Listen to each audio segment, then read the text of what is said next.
trees alone. The man walks the paths that he calls his own home. He doesn't fear shadows or the chill in the air. While others stay hidden, he's already there. His name is Boom Boom, and he's known through the state, from the Detroit lights to the cold northern gate. A legend of Michigan, bold and so wild, with the heart of a hunter and the soul of a child. He's the madman of Michigan, tracking the dark, leaving his footprint and leaving his mark.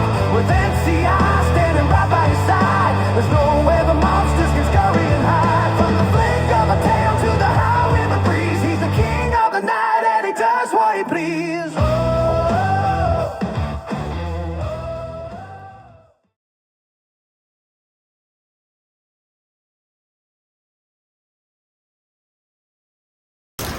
Hey, Cheri. Hi. Good to see you. Thanks. First of all, thanks for being with Bigfoots of Michigan. And thanks so much for bringing us out to the location of your sighting, your close encounter. And there was a series of events that led up to that close encounter. So why don't you tell it to us from the beginning? Sure, yeah. Well, I was out doing some photography for a late sunset. Wanted to capture the sunset and do some rock hunting. Okay. And when I was coming back, I hiked out about 2.5 miles and came back, so I was on my journey back. Okay, right along this shoreline here. So I had to crawl through a lot of down, we call layovers, down trees that are reaching out into the lake. So I was crawling through quite a vast area through these laydowns, and finally got through them to this side of them. Okay. And I wanted to set up pretty close to that area for some shots.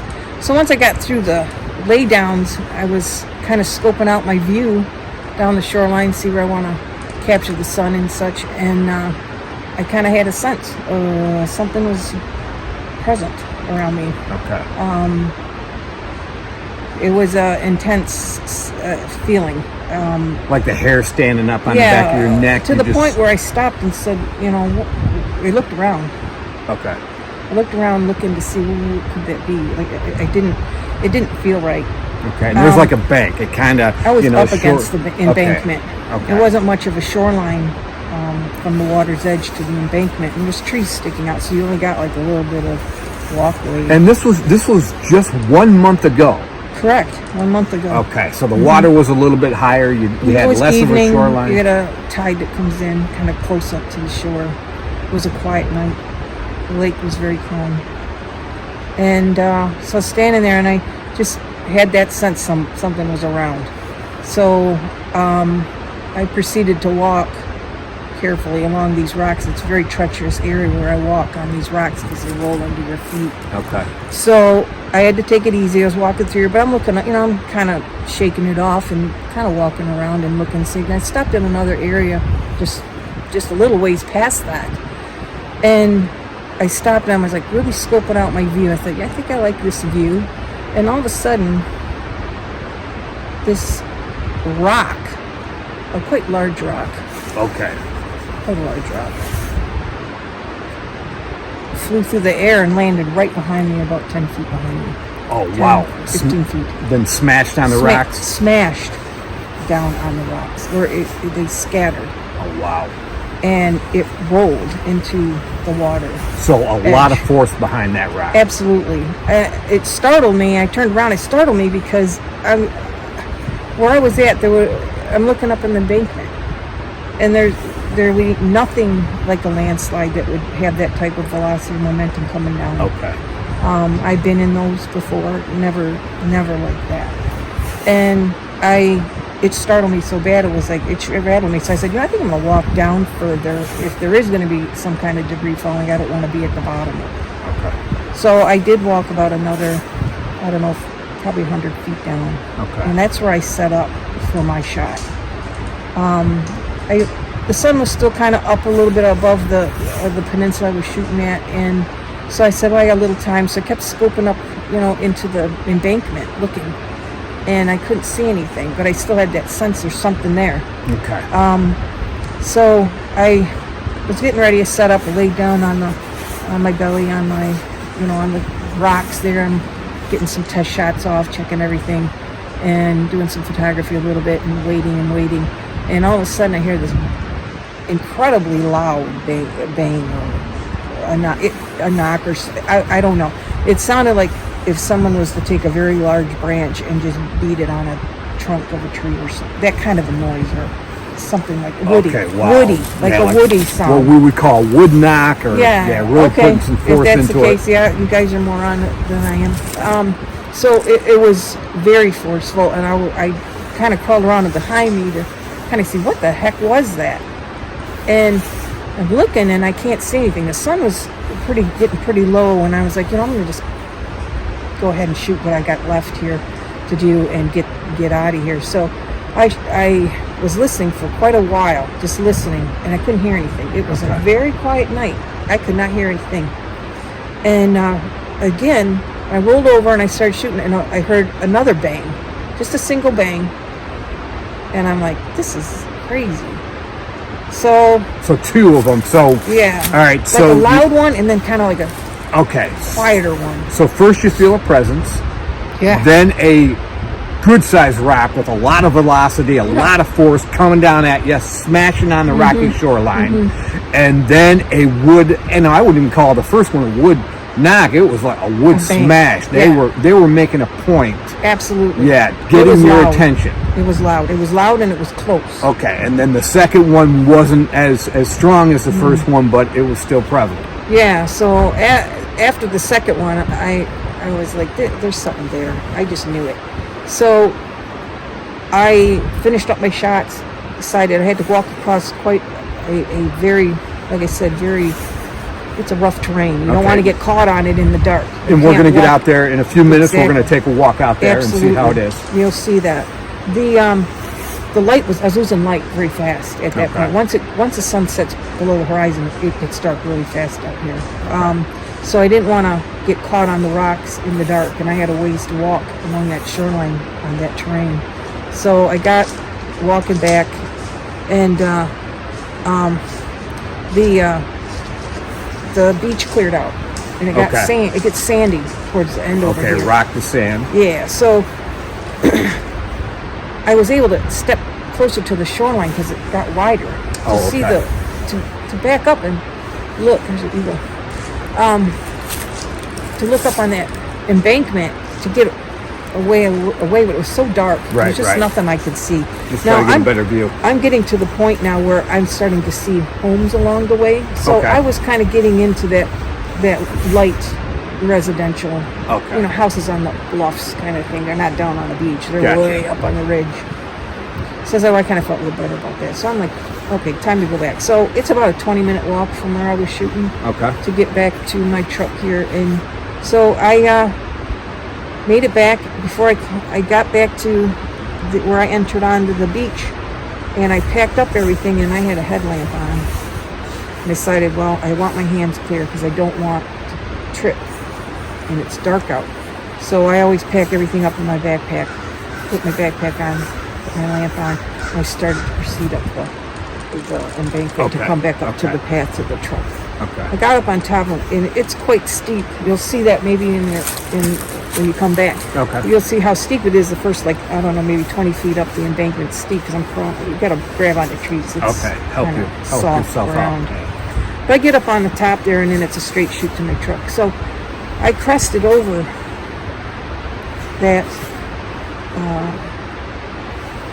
area, and I heard something to the left of me, and it was like this growl, like a moany growl, like a very chesty, like low growl. Like moany, like a moan growl. So as soon as you come up and you're starting to level off from coming up the bank, you hear a moan type of growl to your left. Kind of like. It's letting you know it's there. Well, it was definitely, you could say that. Okay. When I heard that, I turned, and of course, like I said, it's blackout, pitch blackout. So when I turned, my headlamp, lamp turned with me, and I heard this noise, and my lamp shined out onto a tree very close to me, and it was shaking like a twig, but it was a good-sized tree. Wow. And behind it wasn't a very wide tree, like not a big trunk tree, but it was rolling. At the moment that happened, I felt the sense it was trying to push a tree down on me. That was the sense of in danger. At that point, I felt in danger. Okay. And when I saw the tree moving like that and shaking like that and moving like this much, moving Right. towards me, I saw it behind it, and it was as if it had its shoulder into it and doing this. So I can only see like this profile, then the tree, and then kind of the back of it. Okay. It wasn't like a frontal. Right. It was more like this. So I'm like, what is that brown thing? And it was like this brown dark thing. So it wasn't letting you see its face. No, it was like it was shouldering. Okay, it. so it was kind of going in at the side. That's interesting. Wow. Yeah, like really hammering that thing. Okay. And when I saw that, I'm like, all right, I had enough of that. My instinct just went off at that point. I started running. Okay. At that point.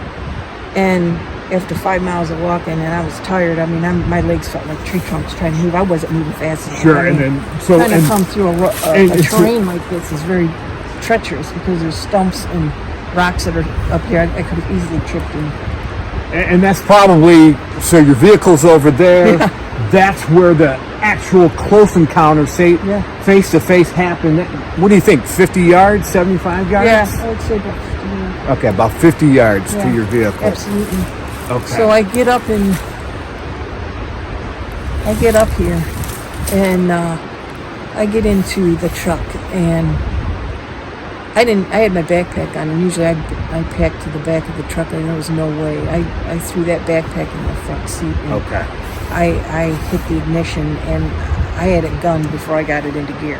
Okay. That thing spun, and when I came and turned broadside, when I got out on my parking spot, you'll see it up here, but when I turned broadside, that's when this big stick come flying and hit the side of my truck.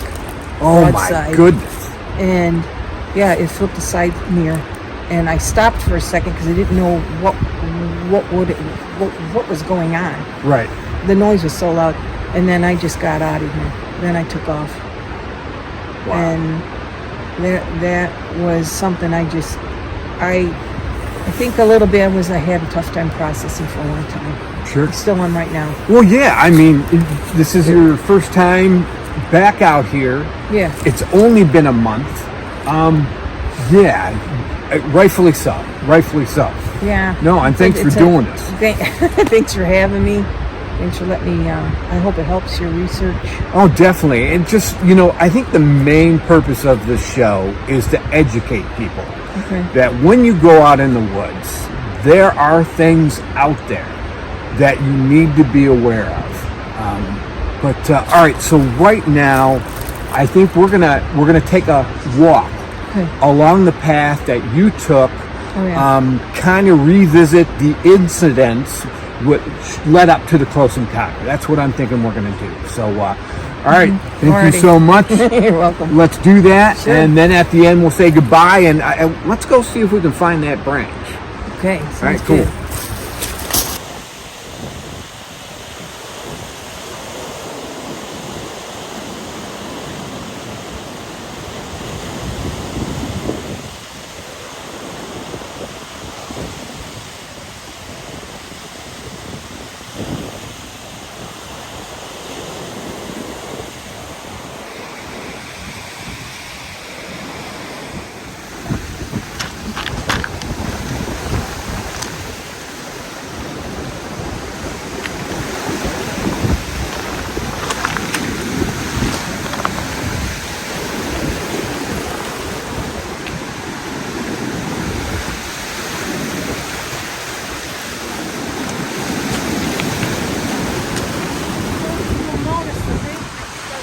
Up. It's really hard to start walking on these rocks because it's on an angle. So it's treacherous. For sure. So I came through these laydowns and just crawled through this last piece of area right here. And I was standing here and I was looking at the rocks, and all of a sudden I was like, why do I feel like someone followed me? And I know that there's nobody really around. And I'm looking up and I don't see anything, but I really feel the sense that somebody's watching me. Right. At this point, it was real heavy sense. It didn't occur to me any other time at all. It just hit me as an immediate alert. So that's when I unclipped my handgun because I just felt that there's something very near me. All right, Cheri. So this is the spot where the rock was thrown at you? Yes. Yeah, I was standing here, open out my photo shoot, looking down the shore this way. Pointed out this way, looking and measuring my distance and everything. And all of a sudden, I hear something just slam right next to me on the rocks here, and it hit so hard that it moved these rocks out. Matter of fact, here you can see some broken rock. There's one here. This is shattered. And it hit, bounced out, and that's where it ended. Out there, into the shore, into this water's edge. So with some force, that rock came flying out real close to you. And the thing is, the way this is set up in the back, if it was a rolling rock, it would not have had that momentum and not fly through the air. Right. It just flew through the air and hit and impacted very, very hard. I'm looking again, I'm thinking, well, whatever. So I laid down, started photographing, and that's when I heard a really loud, at that point, I thought, a knock. Okay. Almost like something took a I don't know, a big large stick or branch or something and hit the side of a tree or something. So my instinct was a tree was coming down and I didn't want to be underneath it. So I kind of rolled around on my belly to turn around and see what the heck was going on. And I didn't see anything. Again, I kept hearing this like a bang, like someone hitting a tree or something. All right, some kind of activity, some kind of wood knocking. It was a bang, knocking. It was just an odd sound. Nothing that you would hear with anything running through.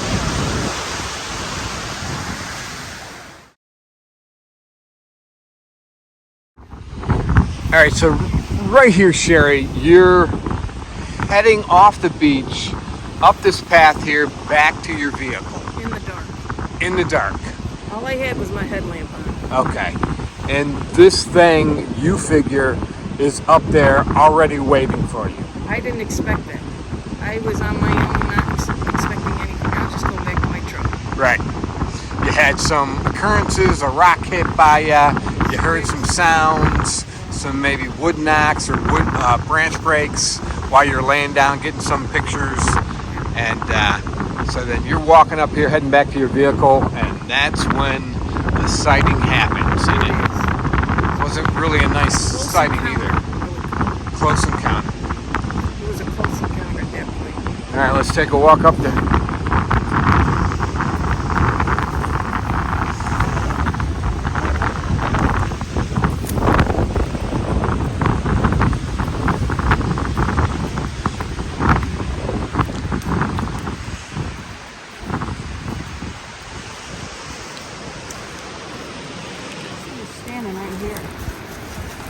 But it was standing, I want to say sideways. I'm standing over there. So Okay. Look, he's like this. And he was rocking this. It's moving. Got a mark up there.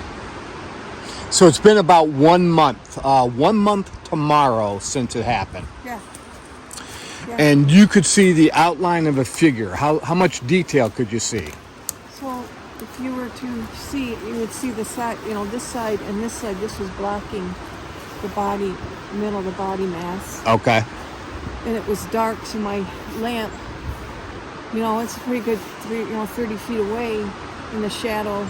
But when I really turned and looked, you could see it had this brown, like a dark brown, hairy color fur, something in it. And the way this was moving, look at it. Like when you move it, Right, you can't It's even. very. Yeah, you can't barely budge it, and it was shaking this thing like a Like a twig. like a twig. Like a twig. That's what caught my attention. And he growled. Okay. He made this kind of you still hear kind of a attitudinal growl. Okay, kind of a grunt growl. Yeah, and it was so low, like a low chest like a barrel sound. Okay. Wow, that's what was so unusual. So the initial first one was kind of a grunt, like to get your attention. And then all of a sudden this thing went off. Okay. And that's what caught my attention more than anything, because I didn't know where the growl came from. And then when this started moving, I was able to point my headlamp Right. in the direction of this tree moving. And then that's when I saw the profile. Like if I was to do it,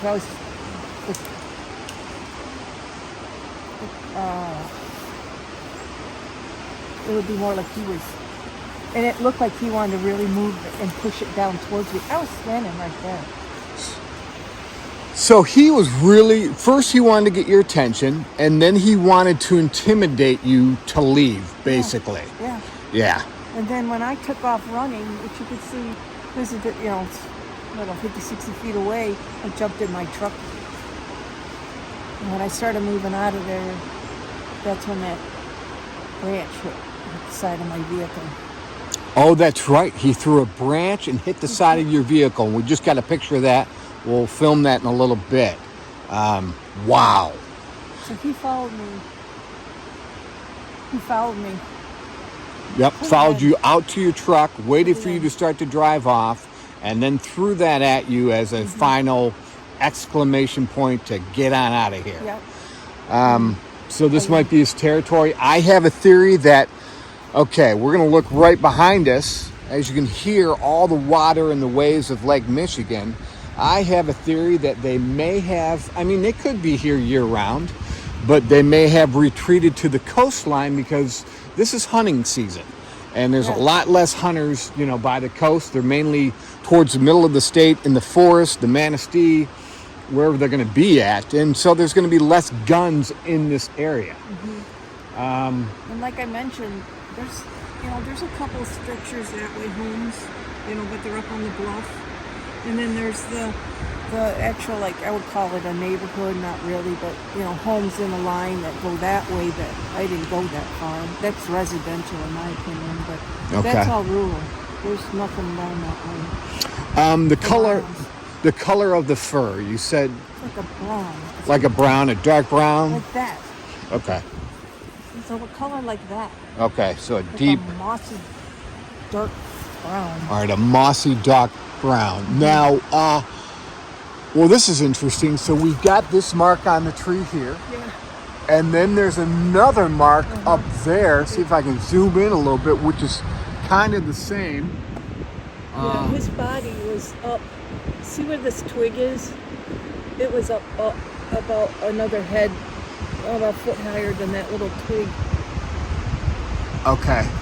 All right, so stay right there. I'm going to kind of... He was like there. That high. That's This how side twig. just a foot above that side twig was about the height of where the top of his head was. Wow.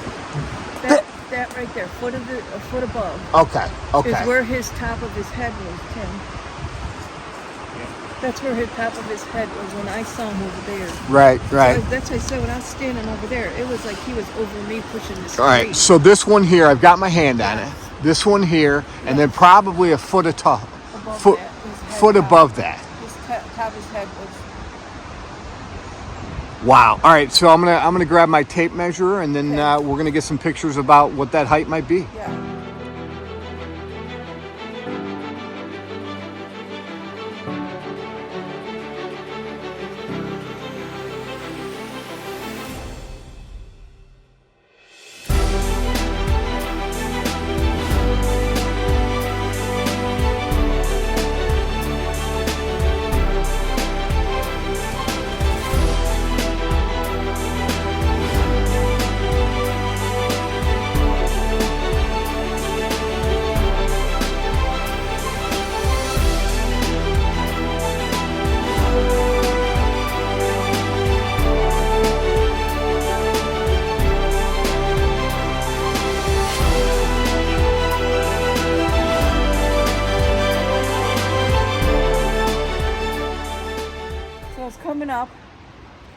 this trail and I'm running towards my truck.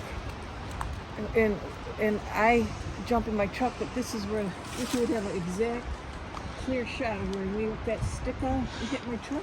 Okay. It's clearing right there. He could have done that. So you're thinking he was standing right about here? Yeah, that thing caught. And as you drove off, he had a clear shot. Absolutely. Because we can see the stick on the ground right over there. That truck is. Mine's just as broad. Yeah.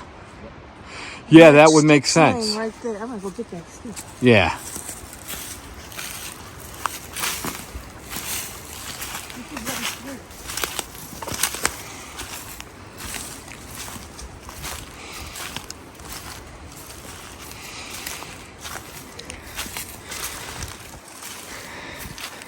All right, Cheri, what do you got? This is the stick or branch or whatever you want to call it. Look how huge this thing is. This is what hit the side of my truck. So you believe this is what hit Yes. the side of your Suburban? Absolutely. Absolutely. You're gonna take it home, right? I'm gonna take that home. Hell yeah. You got a Yeah. souvenir. You know, this thing is huge. You know how heavy. Oh my gosh. Holy shamola. It's wet. And then so it was thrown right through here then. Oh yeah. If you're, It would make. That's right. That's the direct beeline where he was standing, and that would have been right clear shot right to my truck when I came around. wow. Well, this is yours. There it is. All right, Cheri. Thank you so much for bringing us out here today. Thank you so much. And and we're going to meet up again in 2024. Yeah, absolutely. Get out here, take a long walk along the beach, and just soak it up. Yeah, I'd love to take you out on a ride. Awesome. Yeah, absolutely. Great. Thank you so much. Thank you. Thank you for everything. And thank you for tuning in to Bigfoots of Michigan. So stay tuned for more. It started when sunlight began to turn pale, and amid the gold fairy appeared on the trail. She whispered a greeting and she said hello, and pointed to places where the brave man won't go. Now he's bound to the hunt and he's bound to the chase, with a fire in his eyes and a grin on his face. Through the thickets of pine and the marshes of gray, he's hunting the things that won't face the day. He's a madman of Michigan, tracking the dark, leaving his footprint and leaving his mark. With that CI standing right by his side, there's nowhere the monsters can scurry and hide. From the fits of a tail to the howl in the breeze, he's the king of the night and does just what he please.